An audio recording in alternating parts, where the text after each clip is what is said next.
Casimiro sabog, may pinahiya, Inoue versus Angkas, hindi na makakalusot. Ito nga't pag-usapan natin. Pero bago ang lahat, subscribe po ng channel ko. Huwag nyo na rin kalimutan i-click ang notification bell para lagi kayong una sa balita. Laban ang aasahan, balita sa mga pambato na isasalang, pasabog na video, lahat yan nandito. Minyo Cruz TV ang iyong paborito. Pag-usapan niya po natin mga kaboxing.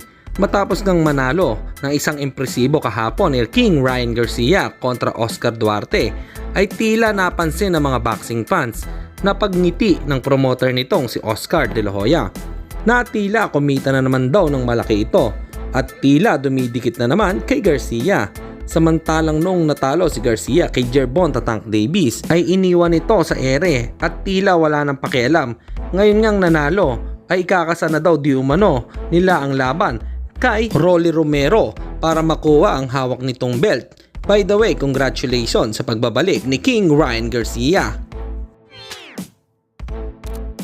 Samantalang tuloy na nga at wala nang atrasan sa bakbakan ng ating pambato na si Jonas Sultan kontra Hapon na si Masuda sa February 24 taong kasalukuyan. At ang main event nga dito ang napospone na laban ng pambato nating si Jerwin Angkas at ang kapatid ni Naoya Inoue na si Takuma Inoue nagaganapin sa Ryokogu Kokogikan National Sumo Arena, Tokyo, Japan. Abangan nga po natin ito. At sa kabilang balita naman tayo mga kaboxing, inalala naman ni Cuadrolas noong nasa 108 pound junior flyweight pa ito at kahit anong timbang daw di umano ay papasukin niya. Dito nga ay may nagkomento, isang basher ang sinabi ay wala akong pake 10% pero mukhang pera na rin ako noon. Wala akong pake kay Utol, kahit sa kangkungan na yan mapunta, ang importante 10%. Sinagot nga ito ni Cuadrolas, sinabi niya na ay sorry po kung nasasaktan ka kung kumikita ako ng pera. Hanggang dito na lang muna ang ating balita. Dito na lang ang aking boxing news report. Babu! Knockout. Round 11, doon sa kanilang bout scheduled for 12. Si John Del Casimero, ito naman si Mauricio Fuentes coming off a 12 or 13 fight win streak. So hindi basta-basta ito si Fuentes. Well, before the weigh-in, Casimero has been a long-time champion. He won the crown back in 2012.